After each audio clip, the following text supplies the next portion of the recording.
I'm here with Anna Lembke, who is the professor of psychiatry at Stanford University School of Medicine and chief of the Stanford Addiction Medicine Dual Diagnosis Clinic. She has published more than 100 peer-reviewed papers, book chapters, and commentaries. She is a three-time author of leading books on addiction, including Dopamine Nation, which is a New York Times bestseller, and appeared in the Netflix documentary The Social Dilemma. Dr. Lemke sits on the board of several state and national addiction-focused organizations, has testified before various committees in the United States House of Representatives and Senate, is an international speaker, and has operated a successful clinical practice for over 27 years. Thank you so much for being here with me today. You're very welcome. My pleasure. So, my first question is related to children, and I would like to understand the pleasure pain balance, which you speak about in your work, in the context of modern screen technology used by children. Sure. So the pleasure pain balance is a metaphor that I use to describe broadly a phenomenon in the brain called homeostasis, which is also related to how we process pleasure and pain. One of the interesting findings in neuroscience in the past 75 years is that pleasure and pain are co-located in the brain, which means the same parts of the brain that process pleasure also process pain, and they work like opposite sides of a balance. So if you imagine a beam on a central fulcrum, something like a seesaw or a teeter-totter in a kid's playground, when we experience pleasure, it tips one way, and when we experience pain, it tips the other. But there are certain rules governing this balance, and the first and most important rule is that the balance wants to remain level, or what neuroscientists call homeostasis. That is our baseline resting position, such that with any deviation from a level balance, our brains are going to do a lot of work to restore that level position. And the way that our brains do that is essentially by tilting an equal and opposite amount to whatever the initial stimulus is. So let me give you an example. I really like to read novels and escape fantasy fiction. When I do that, that lights up the reward pathway in my brain, releases dopamine, our reward neurotransmitter, and I feel good, right? I feel happy. I feel I'm not thinking my other thoughts. Wonderful escape. And my pleasure pain balance tilts to the side of pleasure. But no sooner has that happened than my brain is going to work to restore the level position. And it does that first by tilting an equal and opposite amount to the side of pain. I like to imagine that as these little neuroadaptation gremlins, kind of like the ones on the picture behind your head, hopping on the pain side of the balance to bring it level again, but they like it on the balance. So they don't get off as soon as the balance is level. They stay on until it's tilted an equal and opposite amount to the side of pain. And that pain I experience, maybe in a very subtle form outside of conscious awareness, as the impulse to want to read another chapter, right? Or eat another piece of chocolate or watch another TikTok video, right? And that's because I want to get us back to homeostasis. And the fastest way to do that is for me to do more of the same.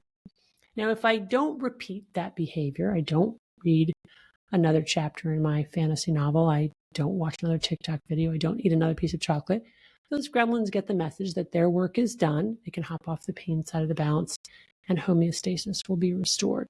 But the second rule of the balance is that with repeated exposure to the same or similar rewarding stimulus, that initial deviation to pleasure gets weaker and shorter, but that after response to pain gets stronger and longer. In other words, the gremlins get bigger. Now they look like Arnold Schwarzenegger gremlins, and then they multiply. They invite their friends. And pretty soon, if I use over days to weeks to months to years, those gremlins are now having a giant multi-generational party camped out on the pain side of the balance. And now we're entering into addicted brain, where we've essentially changed our hedonic or our joy set point, where now we're using not to feel good, but just to level that balance against the weight of the gremlins and feel normal.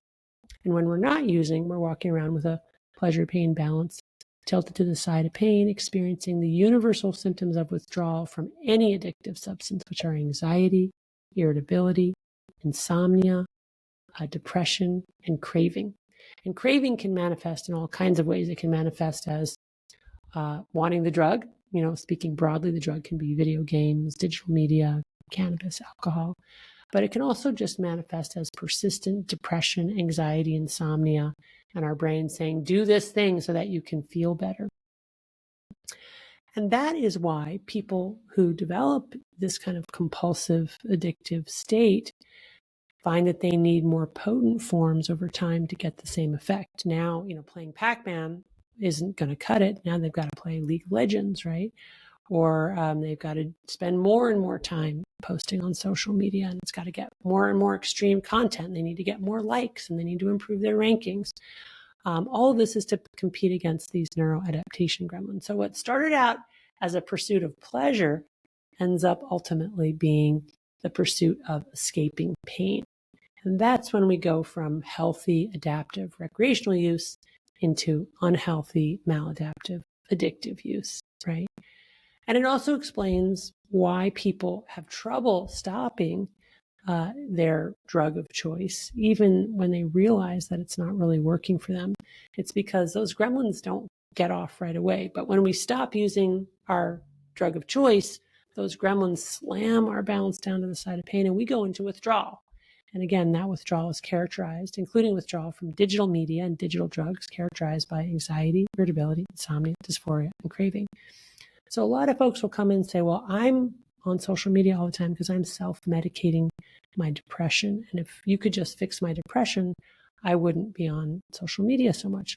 What they don't realize is it's actually the social media that has led to the accumulation of gremlins on the pain side of their balance that has made them depressed and anxious and unable to sleep and unable to pay attention.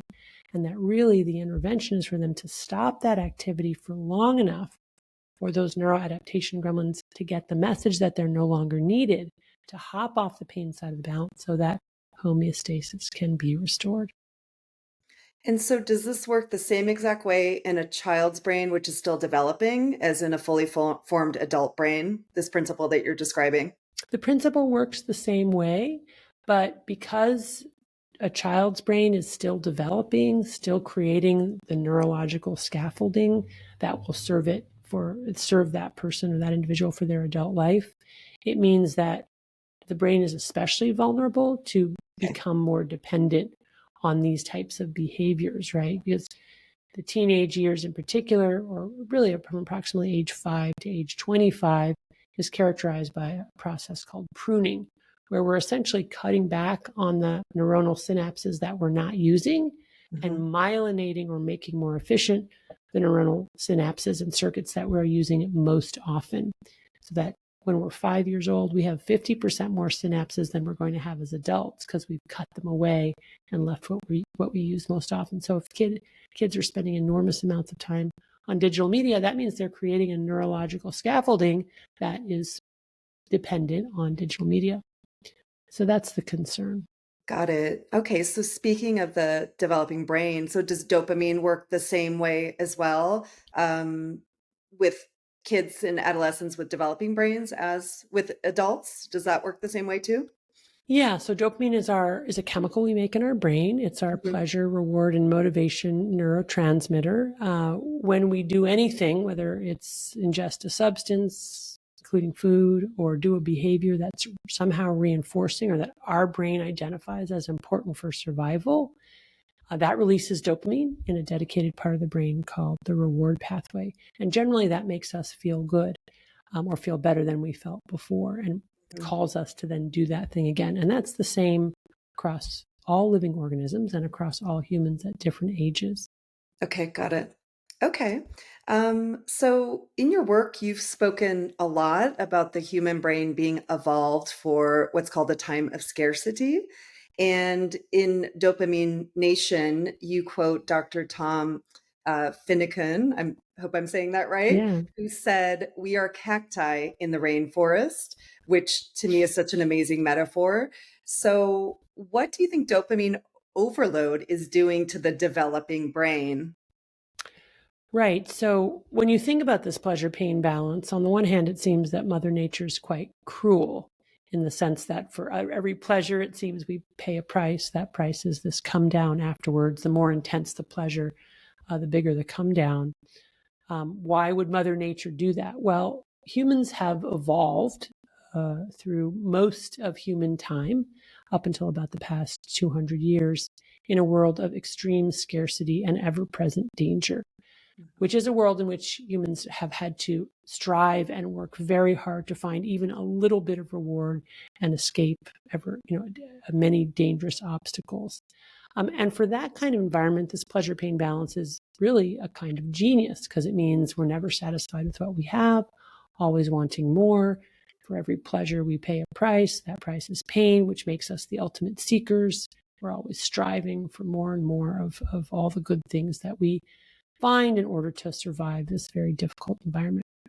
Now, fast forward to the present day, or approximately the past 200 years, where technology, scientific innovation has allowed us to eradicate many painful diseases. People are living much longer. Many machines do our work, so we have more leisure time.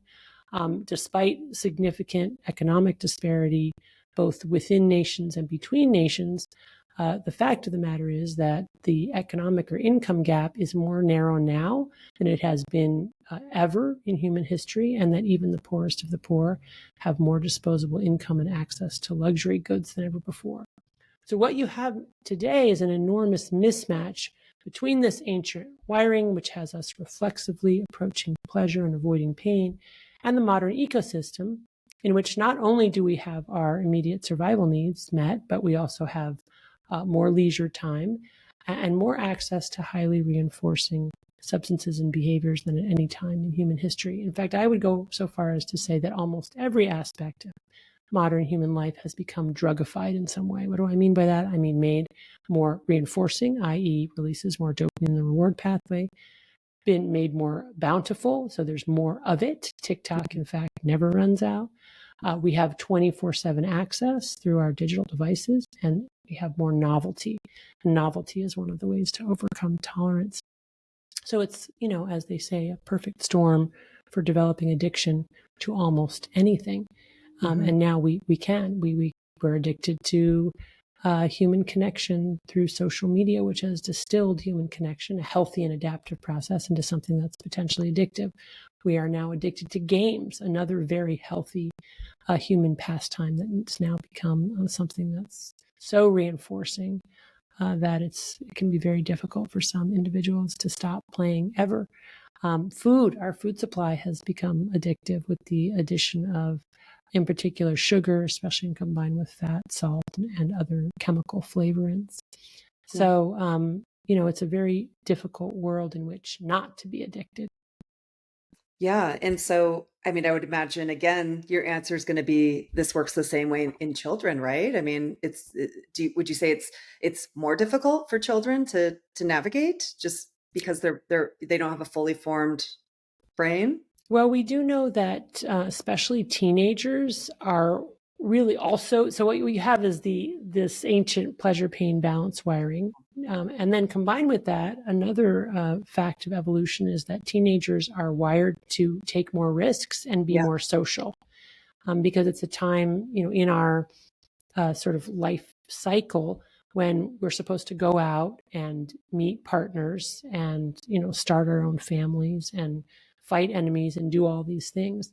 So what we talk about, broadly speaking, in mental health is that teenagers really don't have a fully formed frontal lobe. The Yeah. frontal lobe is the part of the brain that allows teenagers to really appreciate future consequences, delay gratification. Teenagers think that nothing bad will ever happen to them, that they'll live forever, or whatever it may be.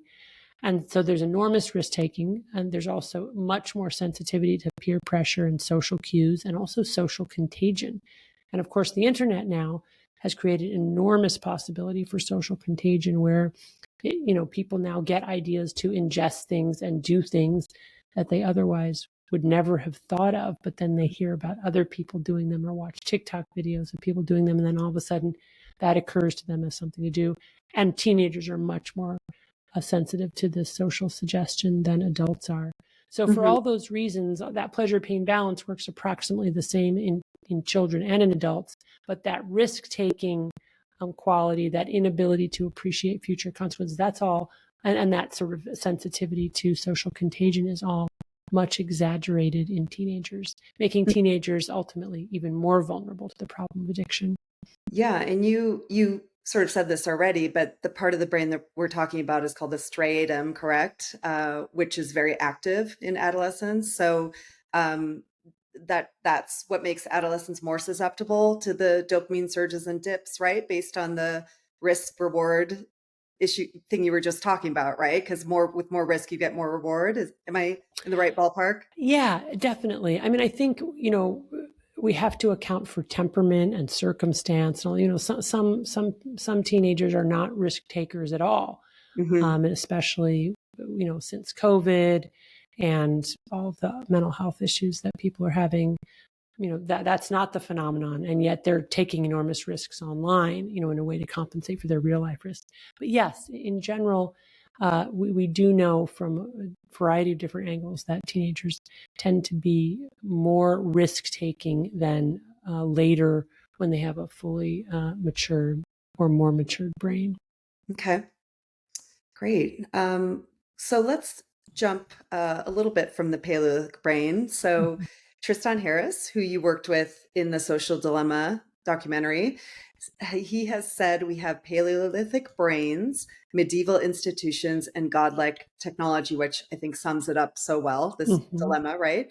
So my question to you would be, how do you see our godlike technology at ends with our Paleolithic brains? You've covered it a little bit, Mhm. but if you had to kind of narrow in on that specific question, what would you say? Yeah, I mean, I would just say that I think we need to acknowledge the mismatch between our primitive wiring and our modern day ecosystem that makes us all more vulnerable to the problem of addiction. And instead of identifying the psychopathology as something wrong with our brains, instead recognize it as, in fact, a mismatch between a fundamentally healthy human instinct and a world in which everything has become drugified. And that means that the intervention is going to be different, right? Instead of thinking about sort of putting chemicals into our bodies to change our brains, what we need to think about is changing our immediate environment and our ecosystem, so that we are cued in ways that naturally have us reaching for healthy and more adaptive types of coping strategies. So again, acknowledging that the psychopathology is in many ways in the world, not Hmm. in us, and that Hmm. we have to change the world and make the world a place that promotes us to make healthy choices. Yeah, I mean, one of the things we tell parents all the time is how unfair it is, Yeah. to have one child against, a social media company with thousands of engineers behind them, or a video game that's been developed by neuroscientists and psychologists, like, or even have the parent against the system, right? I mean, Oh, it's yeah. just Or even have so, all of your schedule and your schoolwork on a computer, where yes, you also have access to your social media and your video yes, games and the stimulation of the screen in general. I mean, it all conspires against any of us making good, healthy choices. yes. It's really not fair to the individual. It's not a fair That's fight. right. That's right. Yeah. Okay, so speaking of the drugification, which is the way you described it, of our environment. So let's narrow in on tech a little bit. You have referred to video games and social media as drugs. I Mhm. think that maybe sounds weird to people or is triggering to Mhm. people, but Mhm. it's the same science, right? Which is Right. why you say it that way. So in 2019, the World Health Organization did officially recognize video game addiction as a mental disorder. Social media has not been officially recognized, Mhm. but we did see the Surgeon General's advisory, which came out very recently in May of 2023, which recognized it as a profound risk of harm to our youth. So, this is a societal question, but why do you think video games and social media are so widely used by children, given they have the potential for addiction like other adult activities and substances that we don't allow children to use? Yeah, well, I think as with any new technology, when we first integrate new technologies into societies, we typically only see the wonderfulness about the new technology, and it usually takes a while for us to see the dark underbelly. And I think that's the moment that we've come upon now. I Hmm. think I was able to see it earlier because in my role as a psychiatrist, I started seeing people coming in with all kinds of addictions to all kinds of digital drugs much earlier because of Mhm. the role that I play. But it's Yeah. very clear now that, you talk to any parent really across the world, and they will be able to tell you in the very simple and understandable universal terms about the addictive nature of video games and social media that they observe in their children. And what do I mean by that? Addiction is the continued compulsive use of a substance or behavior despite harm to self and or others. We Hmm. know that it is a brain disease or a brain disorder where we can actually see changes in the human brain as a result of exposure to highly reinforcing substances and behaviors. And that even when people recognize they have a problem and want to stop, it can be very difficult to do so. So that's Hmm. the nature of addiction. And I think we've only just recently become aware of how addictive these devices and the things that they transmit to us are. And I'm very glad that we're having conversations about it. For example, I'm thrilled to see that some public school systems have banned smartphones from Yep. school, and not just from the classroom, but from the school, including between class time. And that is what we should be doing across the board. This to me is a no-brainer. Hmm. It is so obvious that these devices are so reinforcing for the human mammalian brain that we can't possibly ask teachers and students to reasonably compete with them in order to learn. So we have to eliminate them for that time, so that kids can learn inside the classroom and also learn outside the classroom. That they can engage in a healthier kind of social functioning. And what we're hearing from teachers and administrators in schools where smartphones are banned from schools, as in made non-functional at first thing in the Hmm. morning and then returned to functionality, or physically returned at the end of the day, is that schools are noisy again. That means kids are interacting with each other, they're interacting with their teachers. Healthy learning is happening again. Yeah. As you were talking, I was thinking of, because I'm an open book, I'll talk to anybody about this. But when I do, it seems like everybody's dirty secret as a Yeah, parent, that's right? right. Like, oh Hmm. my gosh, I'm having meltdowns too. Right. They almost, it's almost crazy making, right? To Yeah. use a psychological term, like they don't realize that everybody else is struggling with this Yeah. same issue because it Right. feels so individual, and it is very individual the way different people react to it. But I think to your point, like that we're starting to have these conversations Right. more now is so important because it's not something to be ashamed of. It's just these things are designed to be addictive, and that's the way Yeah. it is. And Yeah. everybody has some issue. I mean, I would be surprised if there would be one person out there that Yeah. just completely perfectly fine in everywhere. Right. So Yeah, which highlights the very important point that this is not just an individual problem or an individual family problem, it's a collective problem. So, for exactly. example, you may have a family where they don't let their kids play video games and they say, go outside in the alley and play kick the can. The kids go out in the alley and there are no other kids there because they're all inside playing video games or on Yeah. social media.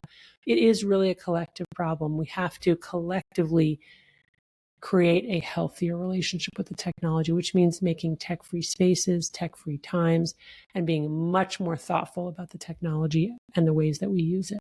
Yeah. And I will just add that the corporations that make and profit from these digital drugs also need to do their part. Hmm. I mean, we're starting to see a little bit of Yeah, action on that with the big Meta lawsuit, obviously, in yeah. the most recent Well, you're news. seeing a lawsuit, but I don't know that you're seeing Yes. it. I don't know that you're seeing real change. Yes. And it's not an easy problem to solve. It's not that it's obvious, in all cases what to do. But clearly there are inherent design features that Hmm. could be modified to make these digital drugs less reinforcing. Hmm. Yeah. And it's so complicated. Like a parent shouldn't have to navigate every single app and every single new technology that comes Right. out, going back to being unfair. Like there should be, like Right. you said, just more humane ways of Right. The, implementing the, the technology. default, the default should be the less addictive default. It should be Exactly. easier for parents to monitor, easier for consumers, including kids, to opt out. There Yeah. should be no tracking and no ads Yep. as a default. Yes. Um, so all of that and more. And then companies should share their data so that we can Hmm. actually see what's happening. Yeah. Okay, so to build on that a little bit, so given your extensive experience studying dopamine, specializing in addiction, so loaded question, but do you think modern screen technology, with its current emphasis on the attention economy, which is what we were just talking about, is appropriate and safe for the developing mind? In moderation Okay. and with monitoring, I think it's probably okay Mm-hmm. for older kids, but quantity and frequency really do matter. Mm-hmm. The more that we expose the developing mind to certain types of media, the more that mind will essentially become tolerant and need more reinforcing stimuli to get the same effect over time. Mm-hmm. So I really, really want to caution moderation, both in time spent in a given day, number of days a week, as well as content. And of course, it's very difficult to ask parents and teachers and school systems to do all of that monitoring and create all those guardrails. But right now, that's who it's left to. Mm-hmm. So we really need more top-down structures. As you probably know, in China, the Chinese government has Mm-hmm. actually outlawed video games for children, except for 2 days a week, 2 hours a day, on the same 2 days during the same 2 hours. So Mm-hmm. across China, purportedly, kids are only playing video games on, I don't know, Friday and Saturday nights and certain holidays, and for a set and limited time. That's a very smart intervention, if you ask me. Mm-hmm. Now, interestingly, they haven't done that for things like TikTok or other forms of social media, but they heavily police their content. And my understanding is that their version of TikTok is much less harmful than the version of TikTok that they export out. That's mine as well. I believe there was an article, a reputable one, that just outlined that the TikTok algorithm in China prioritizes STEM content. Right. Yeah. So I did Interesting. also read a while back. I believe they either shut off internet or social media at a certain time of night Mm-hmm. as well. Right. So Right. yeah, I mean it's tricky. It's again That just a would never complete happen here, never happened. so obviously, but Yeah, it's a again, total but system. we have, as you alluded to earlier, we do actually have lots of laws around children's ability to consume highly reinforcing substances and behaviors. Like, we don't Yeah. let children gamble in Yep. casinos. We don't let children buy cigarettes or buy alcohol. I mean, so we're already doing a lot of these things, and we tie a lot of our incentives or support from the federal government to things like the legal drinking age. So the legal drinking age is now 21 in Mhm. every state in the union. And that came to be because the federal government said, we're not going to subsidize your highways unless you change your legal drinking age. So that we have to be thoughtful in that way. For example, we can incentivize schools, to take away smartphones and possibly miss out on school subsidies if they don't do that. Mhm. Yeah. I mean, I think it goes, you've alluded to this a couple times before. You had mentioned the past couple hundred years, right? Where everything has sort of accelerated. Yeah. But I would even bring it back to 2007, which is when the iPhone was released, right? And Yeah. it wasn't even widely adopted in 2008. I don't know if any of us can remember our lives before that, but that Yeah. was not that long ago. It's like Right. tiniest sliver in our modern history, and obviously insignificant if you go back to our Paleolithic Right. ancestors, right? Right. If you put that in context. So I do think you're right that even though it feels like these things have been around forever, this is just the very, very beginning Mm-hmm. of this. So, Right. so we'll see if our leaders sort of put in those same kind of guardrails that Yeah. we've been talking about. Okay. So my last question would be what would be your main tips to help parents specifically navigate dopamine spikes and dips in kids? And let's just keep it in the lane of modern screen technology. Okay. Well, for younger children, so between the ages, let's say preteens, I recommend that in general, people have households with limited number of screens, no screens in the bedroom. Children should not have their own personal devices except as needed for school, and that recreational use of screens should be limited to probably a few hours, I would say a few hours a week, frankly, if I'm Hmm. really being honest about what I think is healthy. And Yeah. only that after chores are done and after homework. So I really think that the healthiest preteen environment is sort of a low tech environment, and that children be heavily supervised when they are online. It's just such a wild west out there, and even worse than a Hmm. wild west in terms of what kids can get access to now. Once children become teenagers and they're sort of off and about on their own, many of them will get their own devices. And then hopefully, if we've laid a good groundwork for healthy alternative coping strategies and activities in nature, moving our bodies, sports, prayer, meditation, whatever fits with your family, then hopefully there's a good alliance and a good opportunity to have open discussions about how these digital drugs are difficult for all of us and how we're all struggling with them, and how we can work together as a family to make sure that we have healthy consumption, including, as I mentioned earlier, creating kind of a digital etiquette. When is it appropriate to use our devices? When is it not appropriate to use our devices? When should we really put our devices down at the end of the day? When should we first pick them up in the morning?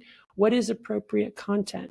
If I were to give you my smartphone and let you look at everything and anything I've done on my smartphone, would I feel comfortable doing that? And if not, do I need to reflect on where I've been spending my time on the internet? So, kind of using according to our values, that these kinds of messages and conversations that families can have together. Okay. I mean, I'm hearing moderation, which has been a theme across the board, right? I'm hearing a slow tech approach, which is something we advocate for as well, introducing it slowly, ramping. Like once you go to 100 on the high dopamine activity scale, it's really hard to go back, right? And I'm hearing lots of supervision, which, is tricky because I think at the end of the day, as parents, we do use it as a babysitter. It is what it Yeah, is. But I mean, I agree, especially for anything internet connected. right, It's just huge. Kids need so much direction, and right, as you said, like beginning with the etiquette, but then we can right. get into all the dangers, obviously, right? The security issues, things like that. So it's a lot of work. It's very Yeah, complicated for it is. parents. But It is. It is. And I'm not meaning to minimize, how complicated it can be. Even in our own family, we did the slow tech, we did the moderation, no devices, and yet, our adult and teenage children, I think, I do think because we sent those messages early and laid the foundation, they're very conscious of their use and trying to manage it. Let me say, they're invested in the project of trying to manage it, but they too struggle. It's a constant struggle for all of us. Yeah. I mean, I think what you just said is key. I mean, I think the biggest thing is awareness, Yeah, I mean, even as aware as I am, and I've seen it for a very long time as a marketer, I know exactly what they're doing when they show me the right. ad and then show it to me again.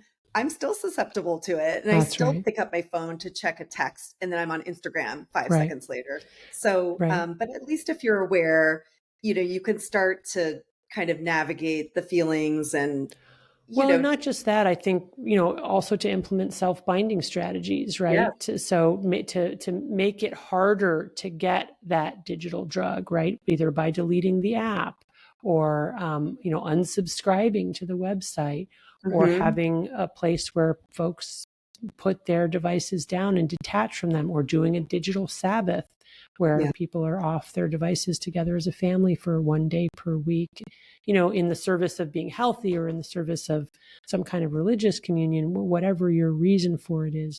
Those are the types of self binding strategies I think that we all have to put in place so that we're not constantly triggering ourselves to consume. Yeah. And just a quick follow-up to that, I believe it was from your work, you had talked about kind of the pre-use dopamine surge, Yeah, right? right. Where just anticipating the Yeah, activity can actually be more of a dopamine reward than the activity itself sometimes. So, Well, we uh, get a little dopamine hit just when we okay. get an alert or a text or a Yes, vibration that tells us that there's something waiting for us, right? yes, So we get a literal dopamine hit followed by a little dopamine deficit state that then sets us up for craving, where yeah, now we're completely preoccupied with getting the actual drug so that we can get more of that dopamine, yeah. So maybe just to be super simple, like an out of sight, out of mind approach right? is a good one, Absolutely. especially Absolutely. for younger kids, right? Yep. But even as adults, like put the phone in your bag, if Right. you're with Turn it off, somebody, power it down, put or it away, yeah, leave it in the ex- car, leave it at home. So I used to exactly. advocate a lot of, time monitoring, which I still think is useful. But now I'm really pushing a lot for actually physically separating from our devices, which Hmm. is really scary because we become so attached to them. But actually physically leaving your home without your phone, because really, what do you need it for? Um, Yeah. Yeah, I love that. Those are really good kind of general principles to keep in mind. yeah. Well, thank you so much for your time. I so appreciate this. Your work has meant a lot to me in my Thank personal you. journey, sort of becoming an armchair expert in the mental health side of Yeah. things. So Yeah. your book was really the foundation for that. So thank you again for your time. It really means a lot. Oh, thank you.